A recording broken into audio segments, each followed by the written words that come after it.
Hey, bienvenue dans ton Yann et Frank. Aujourd'hui, on reçoit le Mexicain en chef, Jérôme Blanchet-Gravel.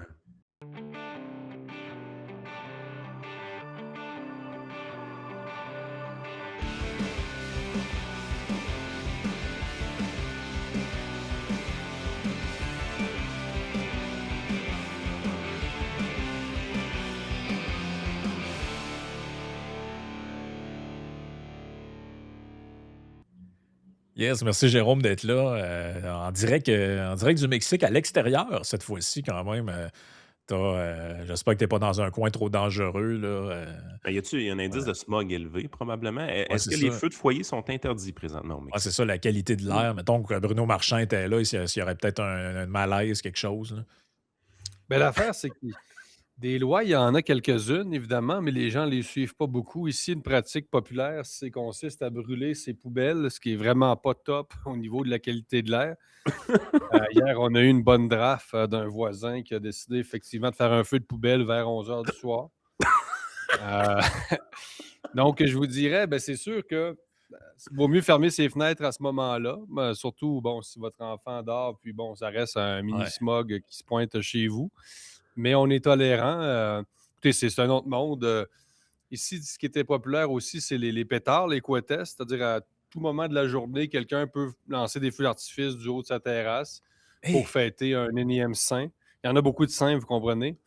Et ça part à tout moment de la journée. C'est un peu comme ce qui est resté des tirs en l'air depuis qu'ils n'ont plus de revolver. Finalement, ils se sont Ouais, ouais. rabattus sur les feux d'artifice. Ça part à tout moment. Des fois, on se dit qu'il y a une fusillade à côté, un narco vient de se faire descendre, mais non. C'est juste le voisin qui fête la Sainte Vierge ou en tout cas un de ses avatars. Disons que pour ceux qui veulent la tranquillité là, absolue, le bruit comme religion, c'est pas indiqué Ouais. dans ces régions-ci là, du Mexique, Donc du moins. on espère que le maire de Québec, fasse des vacances au Mexique, un de ces 4, pour, constater, l'ampleur du danger, et comparer avec sa ville chérie. Écoute, Jérôme, je t'avais demandé de venir aujourd'hui pour qu'on fasse un peu le point sur toute l'histoire de Jeffrey Epstein, bon, qui est pour ceux qui suivent un peu ce dossier-là, ça devient un peu, à un moment donné, un peu lassant au sens où ça fait depuis 2018 qu'on voit des affaires circuler. Tout ce qui sort maintenant dans les médias un peu plus dominants, c'est quelque chose que c'est des affaires qu'on avait déjà entendues. Bon, Bill Clinton, Bill Gates, tout ça. Mais là, c'est comme si, vu que les grands médias ont découvert que cette histoire-là existait finalement, 5-6 ans plus tard, 7 ans plus tard, là, maintenant, c'est un vrai sujet d'actualité dont il est permis de parler sans se faire dire qu'on a un chapeau d'aluminium sur la tête et qu'on est complotiste ou je sais pas trop. Là. Et donc, vous l'avez quand même couvert là, à Libre Média. Je vais montrer aux gens quelques articles parce que je pense que ça mérite d'être regardé par les auditeurs. Donc, on en a un premier qui s'appelle Plonger dans l'horreur absolue des Epstein Files.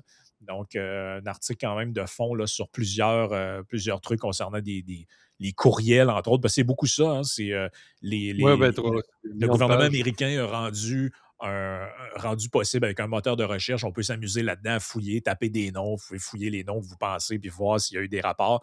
Puis en gros, ce qu'on voit, malgré qu'il y a beaucoup de caviardage, c'est bon, telle personne a envoyé un courriel à Jeffrey Epstein à telle date.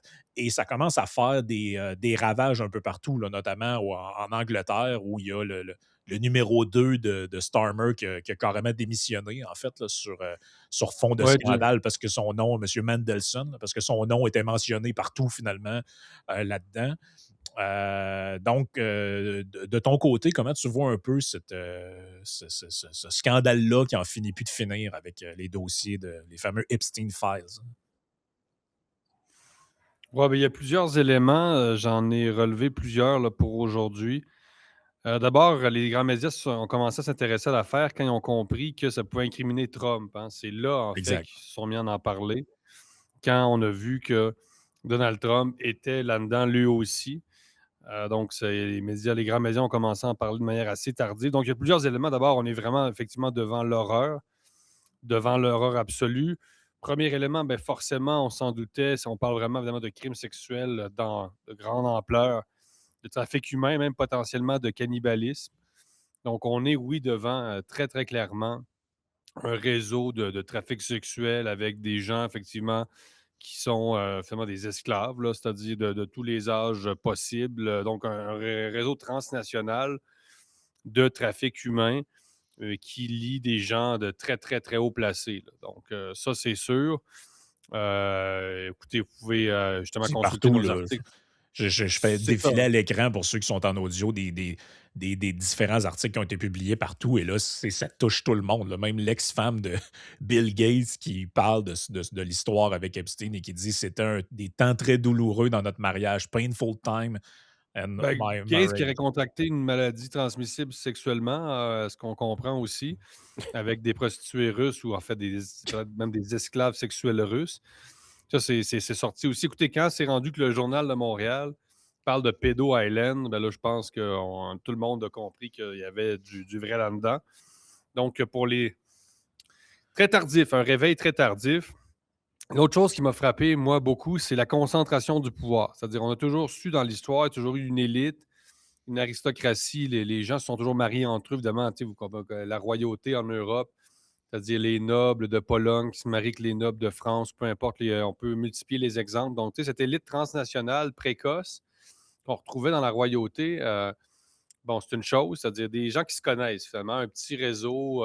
Mais je pense, moi, j'aurais pas cru que c'était à ce point-là. C'est-à-dire vraiment une élite, un noyau aussi petit, aussi circonscrit à l'échelle du monde qui a la prétention de piloter les sociétés. C'est assez impressionnant. Donc, c'est ça qu'on peut relever aussi du scandale. L'autre chose, c'est la psychologie de cette élite-là. C'est-à-dire, quand vous lisez les centaines de milliers de courriels qui ont été justement relâchés dans la nature par le département de la justice américain, Ouais. vous voyez que c'est des gens qui ont vraiment l'intention très claire de manipuler les populations. C'est-à-dire, eux, leur trip, c'est ça dans la vie. Ils ont l'impression normalement, d'être les ingénieurs des sociétés. Et ce que relève Philippe Langlois aussi dans son article chez nous, c'est l'effacement des clivages gauche-droite. C'est-à-dire, vous avez des gens à gauche, des gens à droite. Il y a une photo où on voit Steve Bannon avec Noam Chomsky dans une fête d'Epstein. Donc, tout d'un coup, on pense que la gauche et la droite s'affrontent, du moins publiquement, mais en coulisses, on a de l'air de s'entendre sur certaines choses. Un exemple aussi étonnant, c'est On que taponne les petites filles ensemble, là. Ouais, Jeffrey Epstein qui aurait quand même financé le Rassemblement national, un parti dit d'extrême droite en France, évidemment l'héritier du Front national. Donc, on se demande quand même comment des gens qui sont dans l'espace public des ennemis pouvaient devenir des amis. Donc, on est vraiment devant, c'est ça, une psychologie de gens. Puis il y a un suprémacisme, là, c'est-à-dire il y a aussi une sorte de suprémacisme juif, là, qu'il faut le dire, est exprimé par Epstein de très nombreuses fois. Donc, il méprise les non-juifs, etc. Évidemment, si on dit ça, ça peut nourrir l'antisémitisme, mais là, je pense que la vérité journalistique doit l'emporter sur les mauvais sentiments que ça peut occasionner. C'est-à-dire, Jeffrey Epstein a cette prétention-là. Il est supérieur parce qu'il est à 98% juif. C'est très clair, là, il le dit. Donc, ça, c'est Tu veux très. dire que c'est mentionné dans un courriel là, qui dit ça. C'est ça. Ben, écoutez, tout ça, c'est disponible sur le site du département de la justice. Puis on comprend mal, d'ailleurs, sa stratégie, c'est un autre élément. C'est-à-dire cette stratégie ou non-stratégie qui consiste justement à relâcher dans la nature des millions de documents et de laisser finalement les internautes faire le tri de tout ça. Pourquoi faire ça? On ne comprend pas, là. Tu sais, qu'est-ce qui se passe aux États-Unis? On voit qu'on est quand même devant un pays en déclin aussi, Ouais, d'une puis il y a certaine façon. juste avant que Yann continue, parce que je vois qu'il y a quelque chose à dire, là, mais on est devant aussi, il y a tellement de documents qu'il y a de la fabrication de faux, là. C'est-à-dire que Ouais. moi, je l'ai vérifié moi-même, là. J'ai vu des gens faire circuler des trucs, notamment, je pense que c'était sur Macron, ou quelqu'un dans le régime Macron, puis tu sais, vous pouvez y aller sur le site, là, et chercher par mots-clés.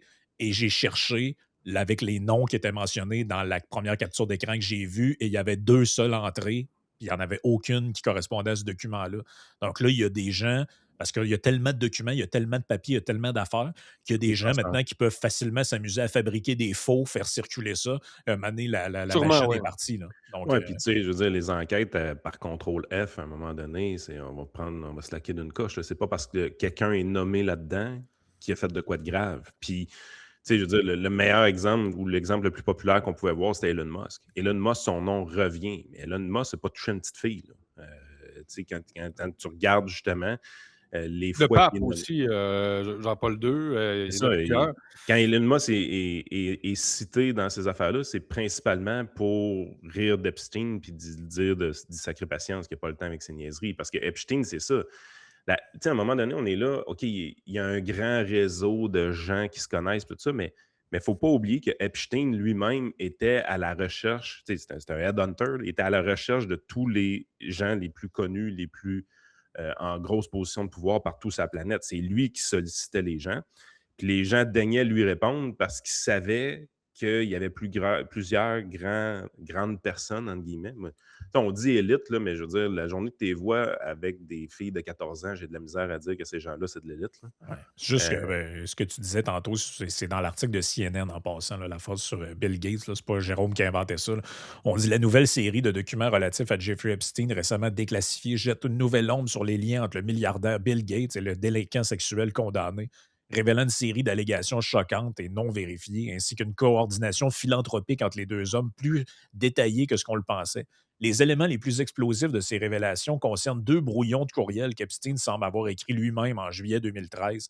Dans ses notes décousues, truffées de fautes de frappe et de propos virulents, Epstein affirme avoir facilité des rencontres sexuelles pour Gates et l'avoir aidé à obtenir des médicaments pour dissimuler une infection sexuellement transmissible à sa femme.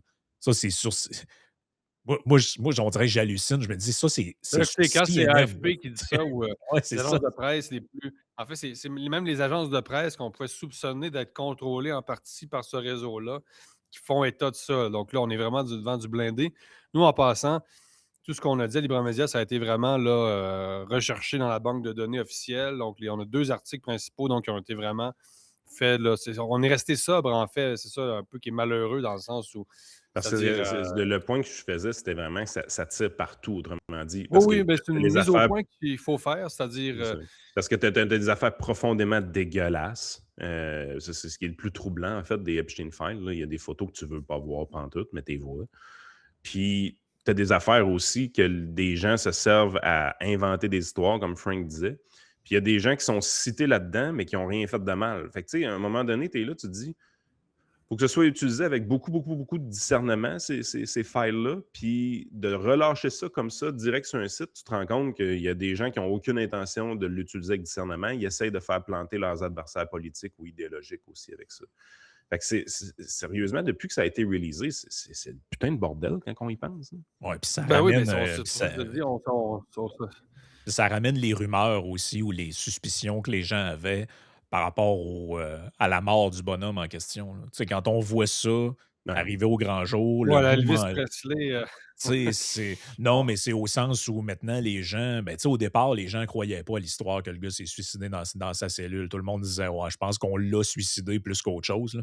Et tu sais, quand tu regardes les gens impliqués dans le dossier, lui se serait suicidé. Son acolyte de Paris, qui était un monsieur dont j'oublie le nom, qui était un genre de gars qui amenait les filles finalement sur l'île, qui faisait croire que c'était une agence de mannequinat. Lui aussi s'est enlevé la vie.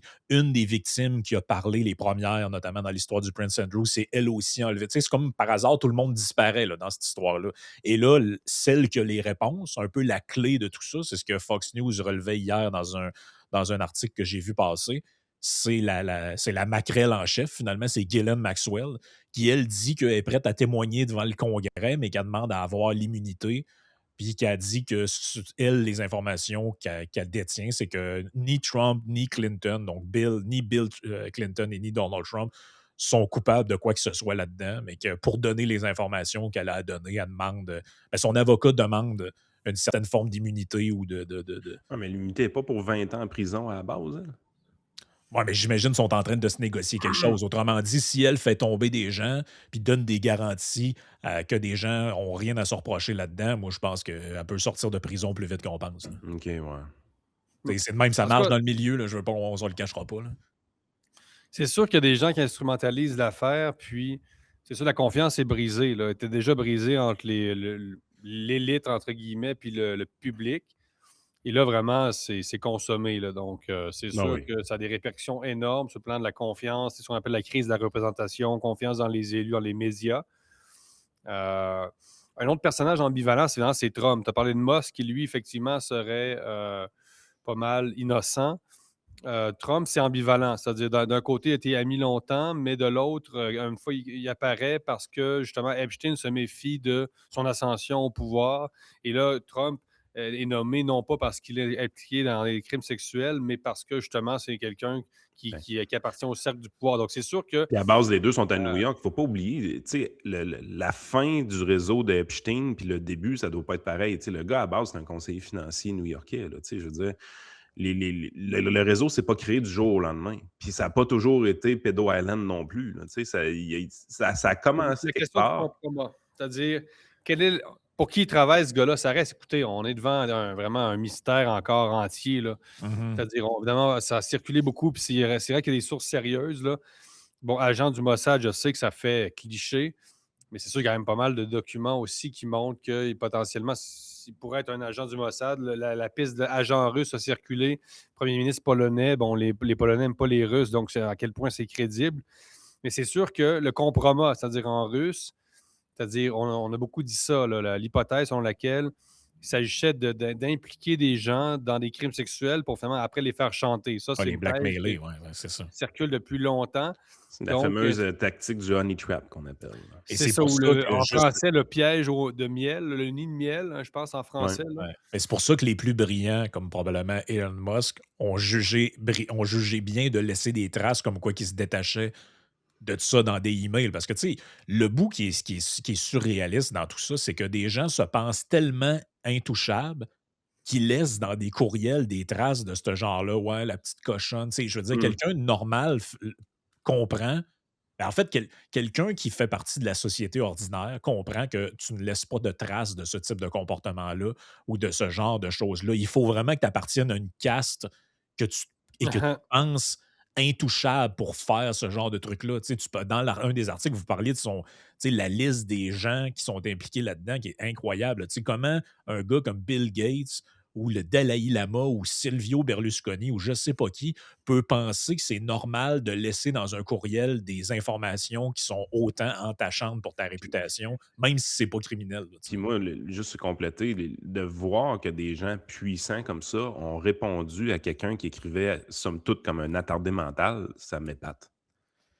Tu sais, je veux dire, quand tu regardes le style d'écriture de Jeffrey Epstein, tu te dis waouh, tu sais, comment les gens ont pu penser que ce gars-là était crédible ou quelque chose de même. Je veux dire, il écrit carrément comme un attardé.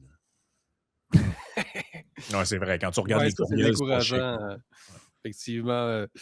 Euh, Ça fait partie de la psychologie, effectivement, Frank. C'est-à-dire ce sentiment vraiment d'être au-dessus de tout le monde. Ça, c'est quelque chose à relever. Puis, plus simplement, il faut, je pense, revenir aux crimes sexuels parce que, écoutez, ça va vraiment des plus jeunes enfants aux adolescentes. On est, plus simplement, les gens sont étonnés, indignés, évidemment, mais on est devant une dérive sectaire. C'est-à-dire, je pense qu'on peut l'analyser de cette façon-là. C'est-à-dire, c'est quoi une secte? C'est un petit groupe de gens qui, finalement, finissent par l'échapper pas mal, qui ont des croyances plus ou moins délirantes. Et avec Epstein, je pense que on peut appliquer l'analyse secte, c'est-à-dire en sciences des religions, etc.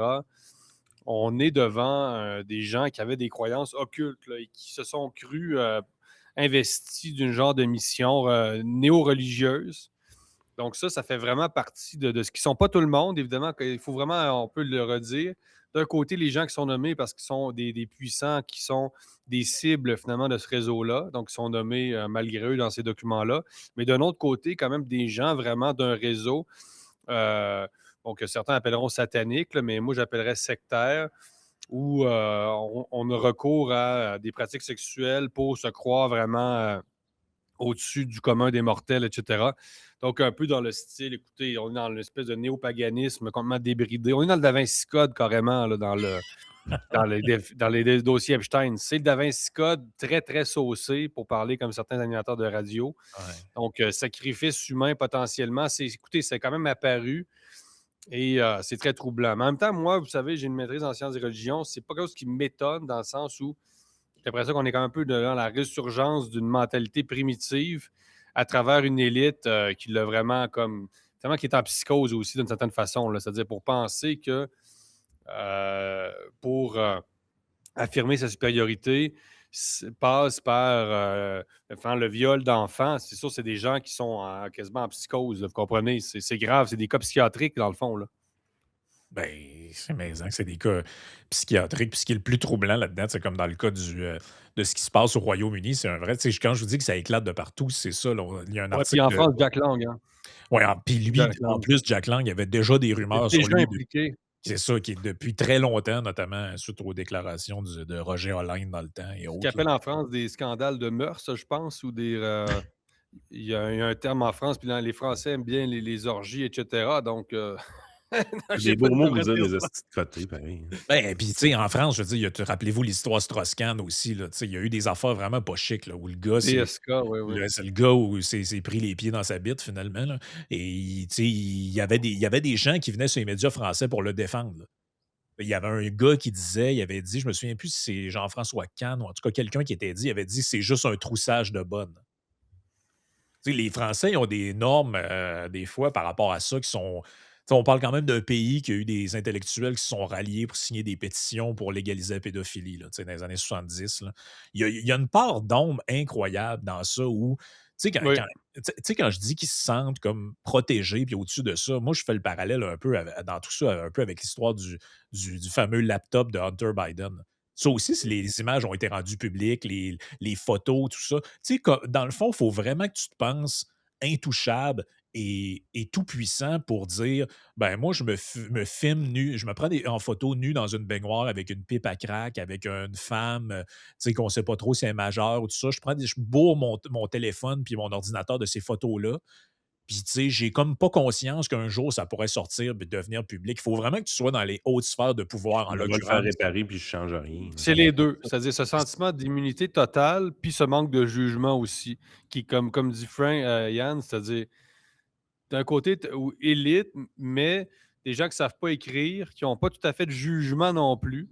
Donc, on se demande quand même par qui on est dirigé, là, d'une certaine façon.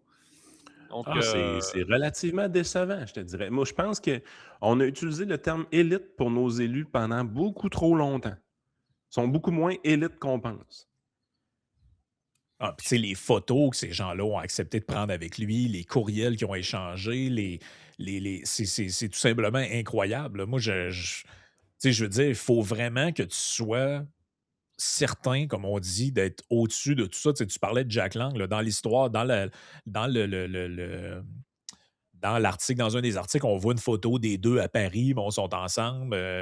Tu sais, je veux dire, moi, si j'avais le début du soupçon que quelqu'un dans mon entourage a ce genre de comportement-là et que ça pourrait m'écriminer, tu sais, je me prendrais pas en photo avec pour être diffusé, puis j'enverrais pas des courriels à connotation. Parce que ça, c'est ça qui est le pire, c'est des courriels avec des insinuations, oui, puis des avec un. mots-clés un peu pizza, hot Ouais, dog. Bon, pizza qui est peut-être référé à des filles, hot dog à des gars.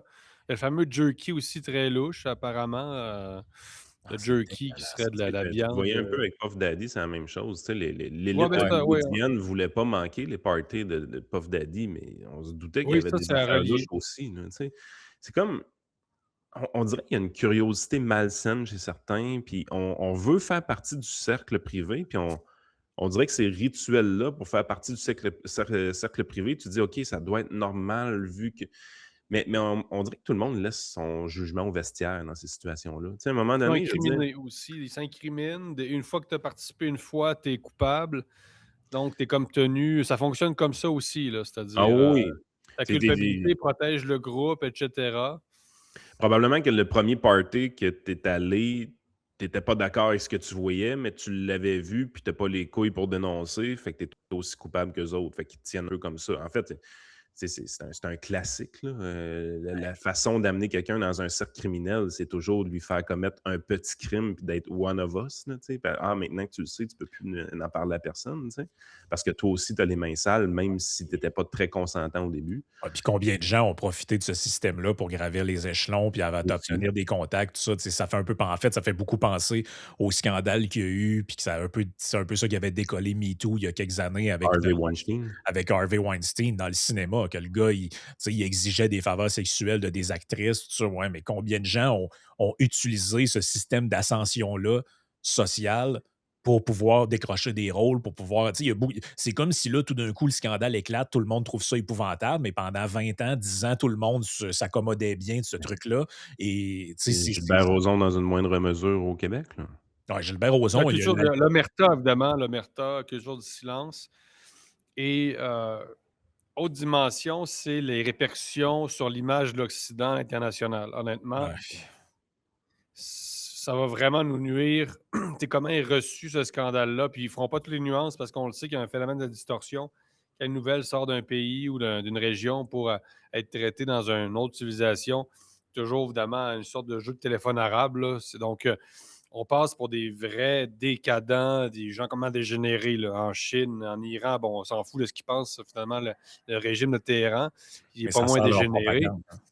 Ouais. Mais c'est C'est que ça, les Russes peuvent s'en servir, tu sais, les Russes en sont déjà servis. On dit que justement, il a bien fait d'arrêter la politique d'adoption des jeunes Russes. C'est-à-dire, je pense qu'on ne peut plus. Il y a des pays, en tout cas des ressortissants de certains pays qui ne peuvent plus adopter des enfants russes. Et ça a été justifié, présenté comme justement une bonne chose parce que les Occidentaux sont finalement des potentiels violeurs d'enfants, en gros, là. Euh, donc, ça va être très, très mal reçu. C'est déjà mal reçu. Donc, on est un peu devant la chute de l'Empire romain, là, c'est-à-dire des scandales complètement surréalistes, d'une élite complètement déconnectée, vraiment en fin de règne, finalement, sans trop le savoir. Mais comment Et, tu justifies le traitement de cette information-là de Donald Trump? On sait que pendant la campagne électorale, il est très, très, très virulent. Il veut que les Epstein Files soient sortis. Les démocrates sont sur la défensive. Les républicains sont let's go, on sort ça. Gagne l'élection, prend le contrôle de la présidence et assez rapidement vient dégonfler la balloune et dire ouais, peut-être qu'on ne sortira pas, blablabla, blablabla. Commence à souffler le chaud et le froid. Puis là, out of nowhere, boom, à un moment donné, on arrive début 2026, paf, on sort les files. Fait que, qu'est-ce que est-ce qu'il y a une stratégie derrière ça? Qu'est-ce qui s'est passé vraiment dans le cerveau de Donald Trump, selon toi, pour expliquer qu'il a attendu aussi longtemps? On sait qu'Elon Musk, lui, était là, sors-les, sors-les, sors-les, se sont pognés sur le sujet. On comprend oui. qu'Elon Musk était très à l'aise de voir les files sortir de son côté, puis son côté loner l'aide énormément dans ce cas-ci. Donald Trump, sais, on ne sent pas qu'il est inculpé vraiment dans ces files-là, mais on sent qu'il y a beaucoup de gens qui connaissent qui sont inculpés dans ces files-là. C'est tout ça qui l'a breaké. Est-ce qu'il est arrivé, parce qu'il a pu consulter les files avant tout le monde, bien évidemment, puis c'est quand il a vu l'ampleur de ce que c'était, puis la façon que ça toucherait ses amis proches, que là, il a backé un peu? C'est quoi qui s'est passé réellement dans sa tête? Parce que Ça se peut-tu qu'il y avait un avocat, qu'il y ait des avocats qui étaient impliqués là-dedans, qui vous disaient, regarde, avant de sortir quoi que ce soit, on va checker bien comme faut que ça peut pas nous amener des problèmes judiciaires. Parce que là, ouais. pour l'instant, il n'y a personne. On ne comprend pas la Ouais. stratégie. Je ne sais pas ce que pense Donald Trump. On dirait, comme le dit Philippe Langlois dans son texte à Libre Média, que les deux camps, gauche et droite, ont essayé à certains moments de piéger l'autre camp avec ces révélations-là, mais les deux camps, finalement, ont fini par être compromis, là. Donc, tout le monde Exact. est impliqué. Donc, la stratégie de Trump, je ne sais pas. Moi, je pense que Trump est partiellement impliqué, c'est-à-dire, je pense que c'est quand même fort possible. On sait, l'élite new-yorkaise, Trump est un gars de New York. Et il n'y a rien de. Ce ne serait pas surprenant là, que Trump ait assisté à mener à une orgie assez louche sur l'île d'Epstein. Là. Honnêtement, c'est pas quelque chose qui serait étonnant, là. Donc, pour ceux qui veulent que Trump tombe, bon, ça leur donne évidemment En des même temps, si munitions. c'était le cas, s'il avait participé lui-même personnellement, je pense qu'il n'aurait pas été aussi virulent dans la campagne électorale. Tu sais, c'est là le bout que je trouve ambigu un peu. C'est qu'il me donne l'impression d'un gars qui était persuadé que lui-même n'aurait rien à se reprocher, donc il était très virulent en campagne électorale, mais quand il a pris connaissance du contenu, je pense qu'il a été déçu de son entourage. Moi, c'est le plus gros feeling que j'ai, là, c'est de dire, OK, il y a vraiment beaucoup plus de monde impliqué là-dedans que je pensais. Moi, c'est vraiment le feeling qu'on a dans cette histoire-là. Il savait qu'il allait nuire à des amis de longue date là, en sortant les files. Puis c'est ça puis ça a fait en sorte que, moi, je pense qu'il a perdu des deux côtés. Parce que, évidemment, ça leur a redonné confiance aux démocrates de devenir agressifs sur ce sujet-là, bien évidemment. Mais il a déçu beaucoup de gens à la base MAGA aussi, là. Il y a des gens il y a des MAGA qui sont pas très heureux de Donald Trump du fait qu'il ait attendu aussi Ouais. longtemps avant de sortir les files. Mais tu sais, moi, je veux pas Non, être c'est trop ça, il y a une cynique, branche, là, il y a une mais, sorte de schisme aussi à droite. Euh, mais tu sais, je veux pas être trop cynique, mais quand tu es devant ce genre de dossier-là, là, et que, mettons, dans les noms qui reviennent, il y a quelqu'un qui a déjà donné 180 millions dans un super PAC Ouais, pour ton exact. parti politique aux dernières élections. Est-ce que tu n'as pas intérêt à nettoyer un peu ça ou à faire attention avant de les sortir? Est-ce que ça se peut que ces gens-là, ils ne donnent plus jamais d'argent? Tu sais, on est dans tu sais, on n'est pas dans. C'est pas le garagiste du coin ou la coiffeuse de votre sœur là, qui est impliquée là-dedans. Là. Tu sais, c'est des noms de gens. Là, tu sais, on voit circuler le Bill Gates, Steve Bannon et autres. Tu sais, c'est des gens qui sont quand même dans les hautes sphères du gratin américain, tout ça, des gens qui lèvent des millions dans des levées de fonds. Ça aussi, c'est peut-être dur à comprendre d'un point de vue québécois parce qu'on a nos petites lois, pas le droit de donner plus que 100 pièces, tout ça. Mais là, je rappellerai qu'on est aux États-Unis. Là. Il y a des Ouais, gens qui c'est ça. lèvent des dizaines et des centaines de millions pour des Ils, campagnes présidentielles. Là. ils se dépensent des milliards de dollars dans une campagne Mhm. présidentielle. On est dans un tout autre monde qui dépasse, je pense, les ordres de grandeur que nous, on est habitués de gérer. Là.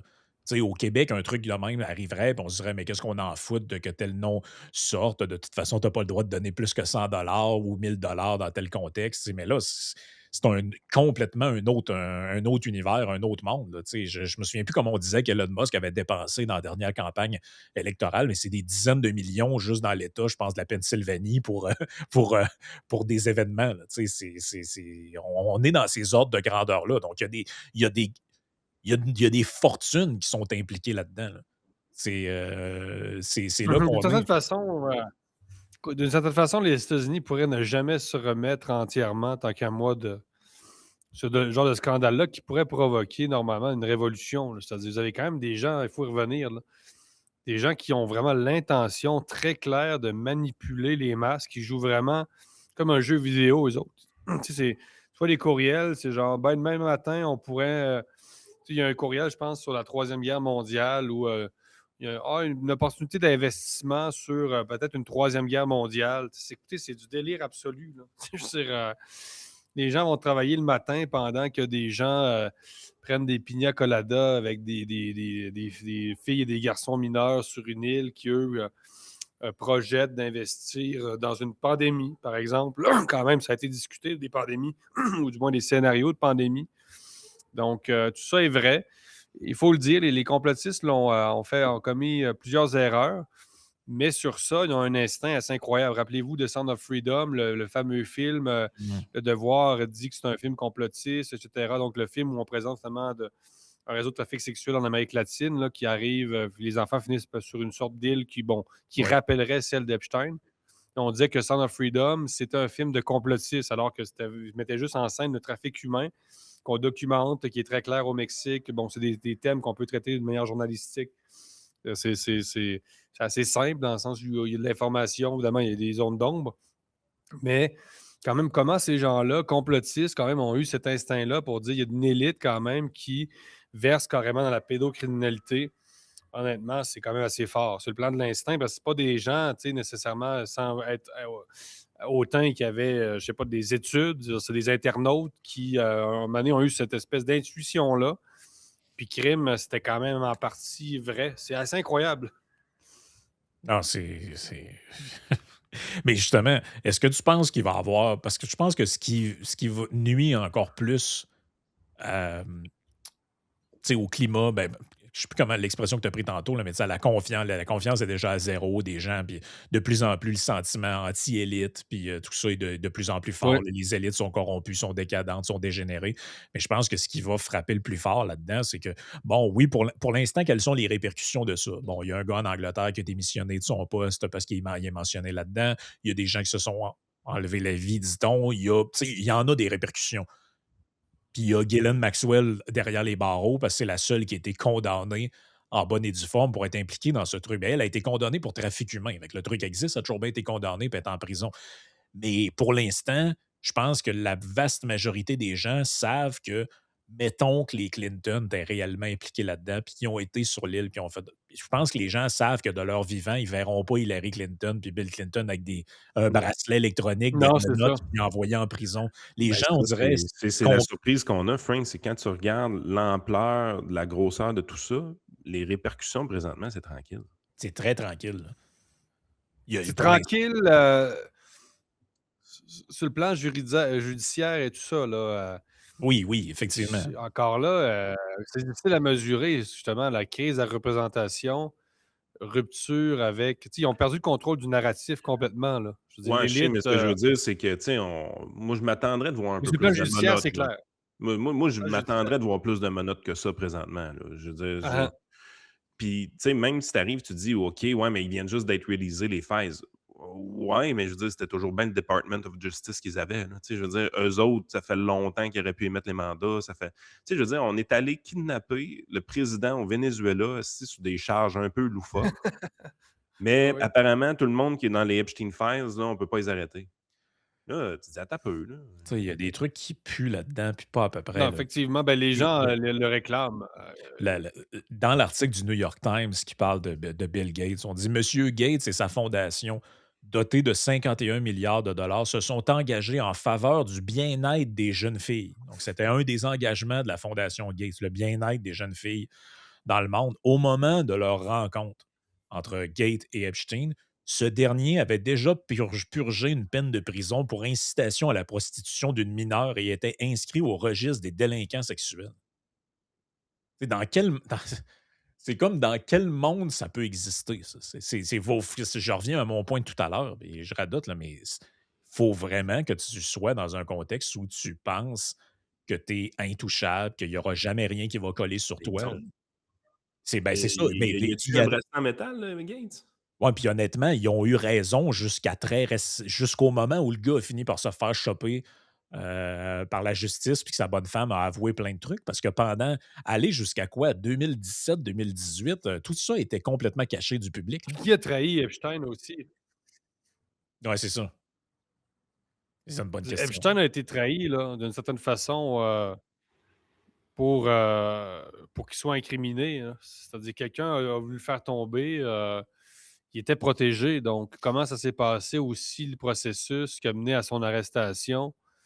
Tu sais, encore une fois, Moi, c'est ce que très louche et il y a des criminologues très sérieux, hein, qui remettent complètement en question aussi la thèse du suicide. Ça aussi, on pourrait dire que c'est un complot, le complot de son assassinat en prison. Mais j'avais fait une entrevue avec Xavier Raffer, un criminologue français très, très compétent. Et pour lui, il n'y avait aucun élément là, sur le plan, par exemple, je ne sais pas, ce qu'il avait utilisé pour se pendre, par exemple, il n'y avait rien qui faisait du sens. Là. S'il n'y avait rien de cohérent dans la manière de se suicider, c'était impossible pour lui. Puis c'est quelqu'un de sérieux, là, Xavier Raffer. Là. Donc, ça aussi, c'est.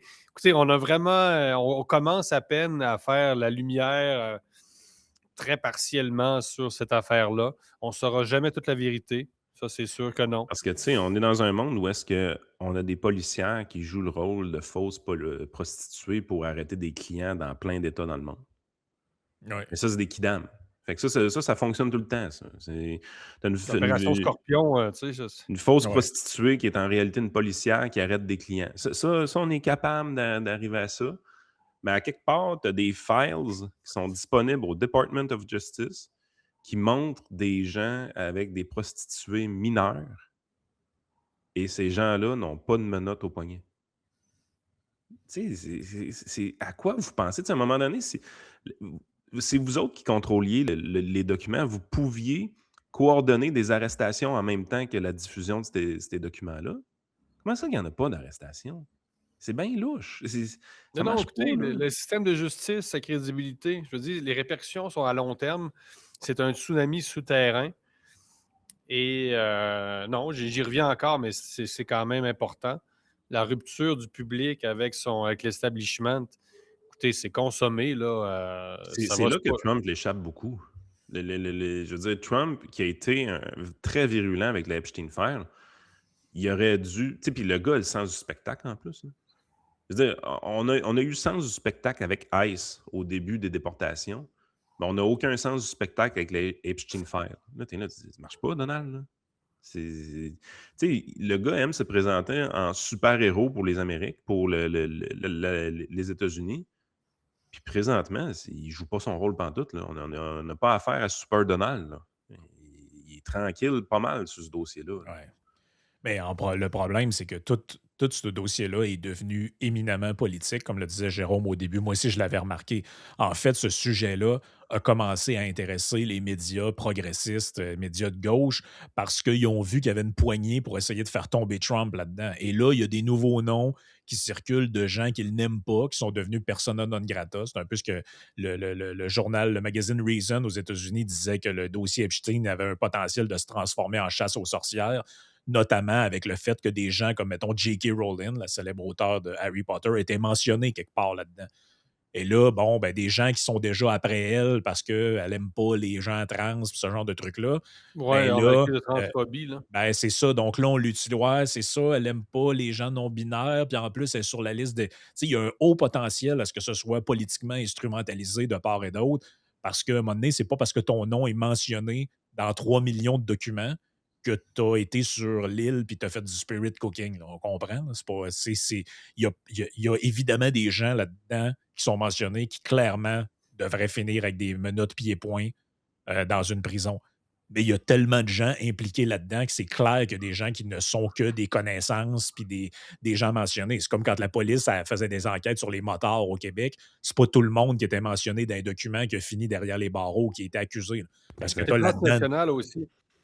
Sur le plan légal, c'est-à-dire qui s'occupe de quoi, il y a des souverainetés. Évidemment, Hmm. c'est des réseaux transnationaux. C'est vrai parce Imaginez que cette île-là n'est pas aux États-Unis, bien toutes les évidemment. ramifications là, que ça implique, c'est-à-dire pour le trafic humain, d'abord, si on pense aux victimes, par exemple, les enfants qui sont kidnappés en Amérique latine, qui sont carrément mis sur des conteneurs ou passés à la frontière de San Diego pour finir entre les mains de ces prédateurs-là. Tu as d'imaginer les ramifications. Tu as des gens impliqués en Ben, Colombie, est-ce que évidemment. c'est ça le bug dans cette histoire-là? Autrement dit, vu que ça s'est passé sur une île qui n'est pas une île C'est américaine, c'est possible que. qu'il y ait un bug juridique. Parce que Ça se peut. je pense qu'à un moment donné, il faut qu'on les ait, les explications. Là, pourquoi? Là, comment tu peux être incriminé? C'est sûr que si toutes les actions criminelles ont été commises sur l'île, qui appartient à quel pays cette île-là, hein, autrement dit? Je sais que c'est une île à quelque part, là, mais officiellement, il y a un pays par-dessus cette île-là, je peux pas croire. Pas sûr exactement. Comment ça s'appelait? Pas Sainte-Hélène, ça c'est l'île de Napoléon. Ouais, c'est ça. Mais tu sais, je veux dire, il y a vraiment. C'est sûr que toutes les actions qui ont été commises là, probablement, c'est pas de juridiction américaine, mais à quelque part, s'il y a eu une planification par courriel, tout ça, je peux pas craper. Little Saint Saint James. James, ouais, c'est ça. À quelque part, je peux pas. C'est Virgin Island, USA. Ouais, c'est Et- dans les îles Vierges britanniques, en ouais, gros, là, pour ceux qui veulent savoir c'est où, là. C'est pas très loin de. Ben, britannique ou USA, parce que ça peut changer de quoi, ça? C'est les îles Vierges américaines. Ouais, t'as raison, parce que les îles Vierges britanniques sont à droite, sont un petit peu à droite sur la carte, là, dont je peux montrer aux gens c'est où, là, juste pour se faire une tête, là. En gros, euh, En gros, si on regarde sur la carte, là, mais vous il allez reste voir que, c'est où, là. C'est le c'est petit ça, point rouge qui est. ça prend faut- C'est les îles Vierges américaines, effectivement. pas Mais, tu sais, peut-être Porto Rico, ah ouais.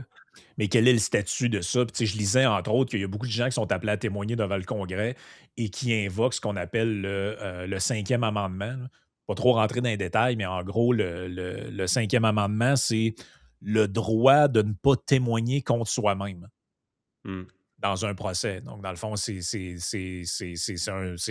un amendement constitutionnel aux États-Unis qui protège, dans le fond, les gens contre les procédures pénales abusives. Puis quand on t'appelle à témoigner contre toi-même, tu peux refuser, dans une certaine mesure, de rendre des infos. C'est des technicalités juridiques. Fait que, tu sais, il y avait, entre autres, je pensais les Clinton qui invoquaient ça, puis Maxwell elle-même qui invoquait le cinquième amendement pour garder le droit au Ben, silence, finalement, dans certaines procédures. statut juridique des îles Vierges américaines. Elles sont un territoire non incorporé des États-Unis. Elles ne sont pas un État, mais elles relèvent de la souveraineté américaine. Le DOJ, Department of Justice, exerce pleinement son autorité fédérale dans les îles Vierges américaines. Fait que, tu sais, rendu là, s'il y a des actes criminels qui ont été commis sur ces îles-là, je t'annonce que c'est directement dans le cours du DOJ que ça se passe, là. Mais quand même, ça prend une coordination des services de police assez incroyable. Écoutez, là, on parle de filles russes, de garçons russes, garçons brésiliens. Imaginez les ramifications, là. Ça va jusqu'en favela au Brésil. C'est-à-dire qu'il y a quelqu'un au Brésil, un moment donné, qui a vendu un enfant, qui s'est ramassé, un moment donné, probablement sur cette île-là. Un moment donné, c'est évoqué des Brésiliens. Ça, c'est vrai, là. Donc, Epstein dit j'ai quelques Brésiliens délicieux en attente. Écoutez, c'est incroyable, là. Donc, Ah, les c'est ramifications décroté, là. sont inimaginables. Donc, c'est un travail sur le plan policier extrêmement costaud, mais en même temps, ça ne justifie pas l'inaction. Les gens attendent, espèrent une intervention, des arrestations, comme vous dites. Et s'il y a une justice sur Terre et des arrestations, on ne peut pas évidemment violer des mineurs, des enfants en toute impunité parce qu'on se croit supérieur à la race humaine. Il y a quand même des hosties limites, là. Ben, c'est Ben, carrément. exact. Hein. Écoute, Jérôme, le temps file, puis je sais que tu voulais qu'on fasse la promotion de quelque chose aussi. Vous avez un documentaire qui va sortir sur Javier Milei, si j'ai bien compris. Ben oui, aujourd'hui même, c'est un des gros morceaux de notre début d'année. Donc, on s'est rendu à Buenos Aires en novembre dernier, Francis Denis et moi, pour interviewer un paquet de gens proches du gouvernement Milei, notamment des économistes, des journalistes. Donc, on a écouté, c'est une œuvre assez majeure d'une heure c'est ça, qui explique vraiment c'est quoi le phénomène Milei. Puis il y a beaucoup de parallèles à faire avec le Québec. Bon, la caste, le modèle, vous savez, en Argentine, c'est le péronisme. Hein, donc, ils ont eu une sorte de modèle québécois, entre guillemets, donc un État omniprésent dans tous les domaines. Donc, puis la question de l'inflation aussi, qui va beaucoup intéresser votre public. C'est un documentaire un peu à caractère économique, hein, toute la question de l'inflation, puis tout ça. Donc, on est très fiers, vraiment, c'est un gros morceau. Puis, allez regarder ça sur notre chaîne YouTube pour contribuer à donner un bon départ à cette Mais œuvre. est-ce que tu penses que parce qu'au au début, il y avait beaucoup de gens qui doutaient de Milei. Qu'est-ce que ça va faire? C'est-tu un genre de feu de paille, tout ça? Puis il y avait des gens plus optimistes qui disaient ça peut faire tache d'encre pour vrai là, en Amérique latine, de genre de basculement à droite, puis amener à la fin du socialisme dans certains régimes d'Amérique latine. À venir jusqu'à présent, comment tu vois un peu l'impact qu'a eu Javier Milei sur le reste du continent? Ben, pour l'instant, il y a une sorte de cycle favorable à la droite, effectivement, en Amérique Mhm. latine. Donc là, il y a eu le président du Chili récemment qui a été élu le nouveau président Cast, José Antonio Cast. Donc, oui, il y a un peu un Le phénomène Costa Rica, je pense d'influence. aussi. Oui, c'est ça. Il y en a quelques-uns là, plus à droite Mais ça représente en quoi la Amérique latine. droite en Amérique latine? C'est-tu de la vraie droite ou c'est un peu louche? Ben, c'est de la droite, des fois assez dure, il faut l'avouer. Donc, dans le cas du Chili, une droite encore plus droite que celle de Milei, qui lui est vraiment un libertarien sur le plan, en tout cas, économique. Il y a des Donc, droites ça a été. nationalistes probablement en Amérique du Sud qui sont un peu plus, C'est ça. Ben, des droites conservatrices, morales, anti-avortement, beaucoup. Donc, il y a effectivement, je ne voudrais pas dire une extrême droite, mais des fois, on la touche. Puis ce qui est problématique, c'est le rapport toujours aux dictatures passées. Ouais. Donc, un moment donné, on avait accusé un peu Milei d'être un peu complaisant envers des dictateurs, vers les dictatures argentines, les colonels, etc. Donc, c'est toujours. En Amérique latine, on n'y échappe jamais. À gauche ou à droite, vous êtes toujours dans une mémoire historique, problématique, très polarisante. Vous n'êtes toujours pas très loin de la guerre civile, finalement. Vous n'êtes toujours pas très loin de mettre des gens dans des hélicoptères pour les tirer en bas des montagnes. C'est l'Amérique latine, hein? C'est ça, nous autres, on est dans notre c'est très safe polarisé. space. Donc, On est dans notre safe space québécois. Là, tu sais, avec PCQ, oubliez ça. Là. Non, non, mais tu sais, Les nous gens, autres ici, les plus c'est gros ça. scandales, c'est est-ce que Les Pablo gens, Rodriguez a donné 100$ à quelqu'un pour acheter un vote à chefferie? Là. Tu sais, là-bas, c'est plutôt ouais, tel opposant politique, ça fait longtemps qu'on n'a pas vu, il est où? Là? Oh, il est quelque part là, dans la montagne. Là. si Éric Duhem est d'extrême droite, moi, je m'appelle Ginette. Là. C'est tout. Là. Ah non, c'est ça. On n'a pas conscience de. Il y a Donc, un autoritarisme potentiel en Amérique du Sud qu'on n'a pas ici, là, on s'entend. ouais. Donc Et le pour Milei, documentaire va sur s'appeler le terrain, Démantèlement, hein, je crois. oui. Démantèlement, un documentaire choc sur Milei. Donc, qui sort aujourd'hui sur YouTube, notamment. Donc, les gens peuvent. On les Ouais, sur renvoie à YouTube. ça parce que je pense que c'est vraiment. Vous apprendrez pas grand-chose sur Milei dans les médias traditionnels québécois. Là, en fait, on parle jamais de ça, sauf pour le comparer ou dire qu'il est fou, là, mais essentiellement. Ce qu'il a réussi à faire, c'est un peu spectaculaire d'une certaine manière. C'est que je te posais la question sur l'impact qu'il y a eu en Amérique latine, mais j'ai l'impression que son premier impact, ça a été aussi en Amérique du Nord, puis même en Europe. Là, c'est-à-dire qu'il y a une genre de Milei manie qui a pris un peu. Là, Oui, il a réussi à. C'est la première fois, je pense, Effectivement. qu'un leader de droite, entre guillemets, crée ce genre de choses-là à l'international, là. C'est-à-dire qu'à un moment donné, tu sais, Elon Musk voulait s'inspirer de lui, la scie mécanique, tout ça. Tu sais, moi, j'avais jamais vu ça de mon. Tu sais, je veux dire, je suis pas si vieux que ça, mais j'ai jamais vu de mon vivant. Normalement, c'est plutôt l'inverse, tu sais. Tu sais, on voit comme la première ministre du Japon qui a l'air à vouloir beaucoup s'aligner sur Trump, tout ça. Tu sais, d'habituellement, c'est plus l'Occident qui envoie un effet, tu sais, ou tu sais, qui fait Mhm, des ouais, ouais. petits dans les autres. Là, c'est plutôt l'inverse. On dirait que c'était la première fois que je voyais ça, qu'un genre de leader sud-américain devienne un modèle pour des républicains américains. On dirait que j'avais jamais vu ça de ma vie.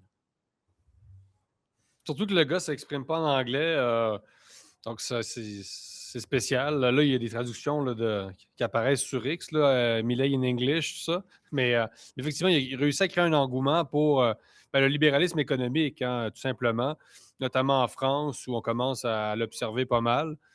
Puis dans le documentaire, on a eu, par exemple, M. Benegas Lynch, qui est son conseiller économique, là, son mentor économique. Donc, il Mhm. nous explique ça de A à Z, vraiment, la démarche économique de Milei. Puis sur le terrain, je vous dirais, moi, je ne le savais pas, je n'étais pas encore allé en Argentine, même s'il faisait longtemps que je devais y aller. L'appui sur le terrain à Milei est fort, là. Les gens l'appuient. Dans nos médias, on relativise beaucoup, puis on va interroger les gens qui remettent en question justement son appui populaire. Mais c'est très clair, là, les gens, spontanément. En fait, ce qu'on entend souvent, c'est oui, il est peut-être un peu fou, mais on avait besoin d'un fou, nous autres, en Argentine, pour dégager la caste. Il fallait comme désacraliser le système, puis ça prenait ce personnage-là, qui est une sorte de rockstar aussi. Vous avez vu, il donne des Mm. concerts rock avec des côtes de cuir, etc. Fait du body surfing à l'occasion, ou pratiquement. C'est quand même un vrai malade, là, d'une certaine façon.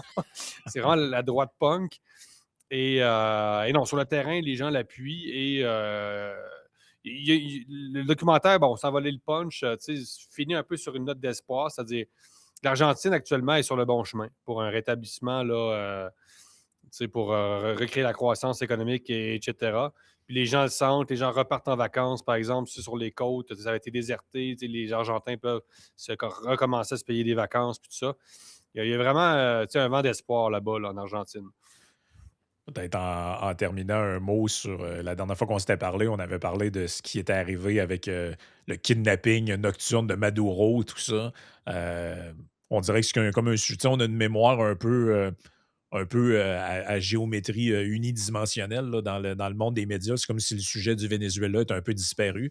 Mais il y a encore une crise politique majeure là-bas. Là. T'as-tu un peu des échos ou comment ça se jase? Plutôt du point de vue de Houthi en ce moment là, avec le Venezuela. On dirait qu'on a comme oublié ça, là, qu'il y a un chef d'État qui a été enlevé, puis c'est toujours pas réglé. Là. Non, mais là, c'est Cuba beaucoup dont on parle, évidemment, parce que la coupe d'approvisionnement du pétrole, le Mexique en envoyait encore du pétrole après Mm. le Venezuela. Là, les États-Unis ont persuadé le Mexique d'arrêter de faire ça. Donc là, vraiment, Cuba est à sec. Donc la situation, c'est une crise humanitaire, ça fait longtemps, mais là, c'est pire que jamais. Donc, je vous dirais qu'en ce moment, dans les médias latino-américains, c'est encore plus Cuba qu'on observe que le Venezuela. Puis on savait que c'est le pays qui allait suivre là, la capture de Maduro. Donc, je vais travailler là-dessus aujourd'hui, d'ailleurs, avec un ex-correspondant à La Havane, là, un Mexicain.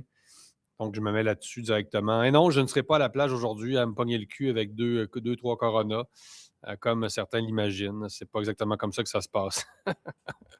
Non, c'est exactement ça. Ben, écoute, en terminant, Jérôme, on espère se reparler bientôt, peut-être pour le dossier de Cuba, justement. On sent que ça Oui, risque oui, ça sera un bon sujet pour nous. ça risque de déraper, ça aussi. Là. En fait, il n'y a même plus de gaz pour mettre dans les avions là-bas. Ça fait que ça a l'air de très bien C'est ça. aller. Moi, je Puis, regardais pendant que vous parliez, les gars, les chiffres de PIB puis d'inflation en Argentine. Là.